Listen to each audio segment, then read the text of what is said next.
and I need everyone to listen very closely to the next thing I'm going to say. If someone has trouble keeping their knees from collapsing during a squat, the worst thing you could do is just move their stance out wider. You're literally just contributing to the problem that they already have.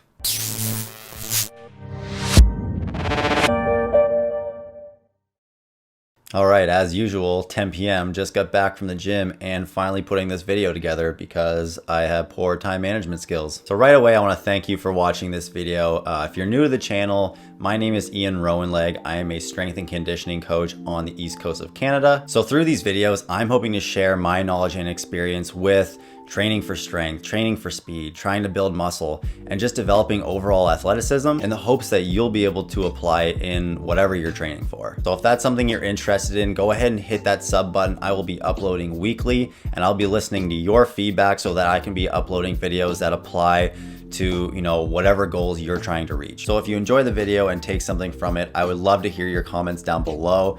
And I would hugely appreciate it if you dropped a like on this video. I'm setting a goal today. I want to try and get 20 likes on this video. So if you enjoyed it, please hit that like button. So today, let's talk about squatting. What's funny is when I started making content for YouTube and Instagram, a lot of what I made revolved around speed. And the funny thing about that is speed isn't even where I have the majority of my experience. Now, don't get me wrong. I have gotten a lot of people fast. I've trained a lot of field sport athletes. I've done a lot of combine prep for football players, but the majority of my training experience is actually more so in strength training because I was competing in powerlifting. I had to train literally just to lift heavy weights. And so through both training for powerlifting and training a lot of athletes, I've come to see a lot of different squat techniques. And I'll start by saying right away, I don't think there's any specific technique that's blatantly wrong.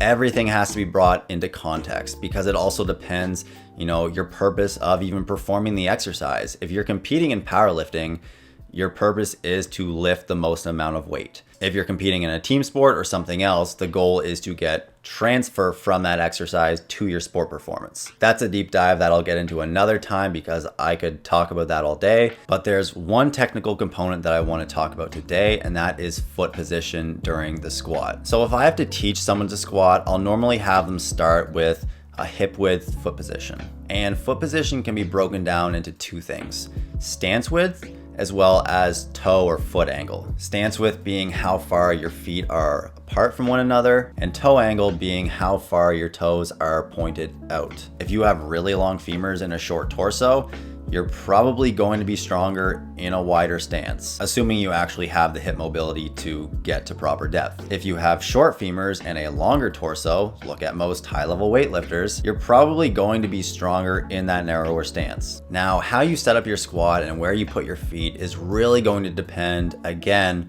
on why you're using the exercise. And I'm not here to tell you what's best for you because I don't even know you. I just want to touch on what happens when you go from close to wide stance and forward to open toe position. So let's start with stance width. What research shows is that when participants would widen their stance during the back squat, they would get more glute activity. But to specify, this is glute max, your gluteus maximus, the big muscle, the big one, the butt. Wow, that's a pretty big butt. The big, powerful extensor at your hip. We also see an increase in activity in specific adductor muscles as they assist in stabilizing the pelvis during this very abducted and externally rotated position. Now here's the thing, the wider you go in your stance, the more you actually have to externally rotate or rotate outward at your hip in order to reach proper depth. Now, for simplicity's sake, when I say depth, I mean like top of the thigh parallel with the ground. That's gonna be our definition for this video. I don't wanna hear it. Your femur has to externally rotate so it can move properly in the socket and you can get to that level of depth during the exercise. Now, there are two ways that we can achieve this. One, we can turn our toes out because this is going to put us in a more externally rotated position. Just from a structural standpoint, when we turn that toe out, our femur is now more externally rotated. But our body has the capacity to create this external rotation without actually moving anything. Our gluteus medius, which is a smaller glute muscle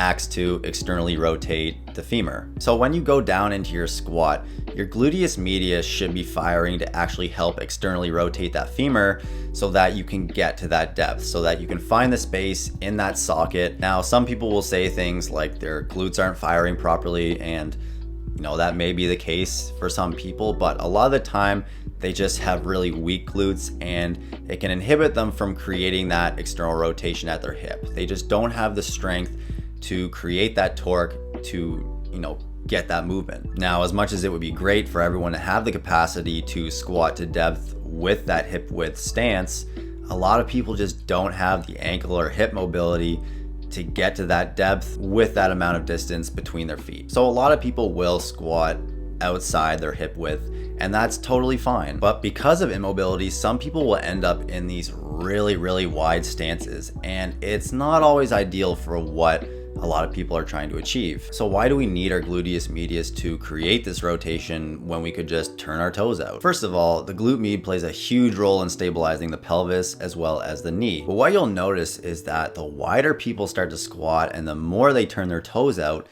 the harder time they have actually controlling their knees from collapsing in. So most people that have trouble with their knees collapsing in typically have a weak glute med and lack that ability to create that rotation at their hip. And I need everyone to listen very closely to the next thing I'm going to say. If someone has trouble keeping their knees from collapsing during a squat, the worst thing you could do is just move their stance out wider. You're literally just contributing to the problem that they already have, because instead of challenging that muscle to actually, produce force, produce torque during that movement and help stabilize the knee, you're just putting the body in a different position to kind of cover up that problem. Instead of strengthening and teaching that muscle to create that rotation, you just move everything into the position you want it to be in. So now here's the big problem with that. You may or may not be familiar with the length tension relationship of a muscle, but to greatly simplify this explanation, the muscle fibers are set up like this. And so when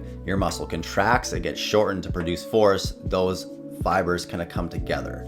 When it's lengthened, they come apart. Now, there is a certain point during that contraction, what would be considered kind of the optimal muscle length to actually produce force. Where the muscle fibers are in that contraction is the point where the muscle is actually the strongest. That's why when you try to do something like a pull-up or a chin-up from the very bottom and that muscle is fully lengthened, it's really hard to get out of that bottom part. But then as you start to get partway up, it suddenly feels easier. And then eventually you get to a point where the muscle is maximally shortened and it can't produce any more force. You've kind of reached the end of the rope on what that muscle can do. So let's go back to the glute med. If you put yourself in a position, i.e.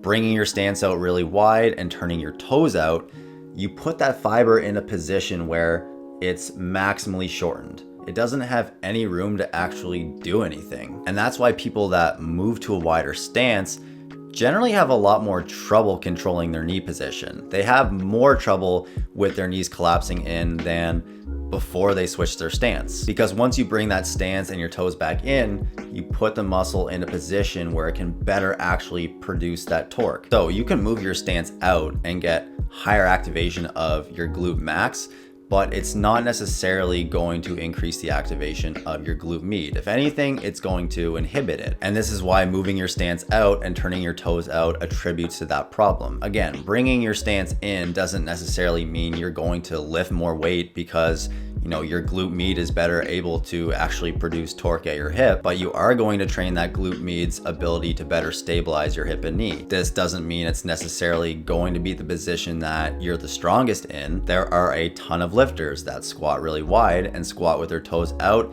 and lift huge amounts of weight. It all goes back to what you're training for, and it's going to be hugely affected by your limb lengths. The stance where you're the strongest may not be the stance where someone else is the strongest. But just remember, being in the position where you're the strongest doesn't necessarily mean getting the most adaptation. It depends what you're trying to get out of it. If there's anything you're still curious about, let me know in the comments and I'll definitely reply to you. And if you enjoyed the video, please drop a like and smash that sub button if you want to see more content from me. And I haven't eaten in 7 hours, so I'm gonna go destroy some food. As always, guys, this is real life. Be ready to perform.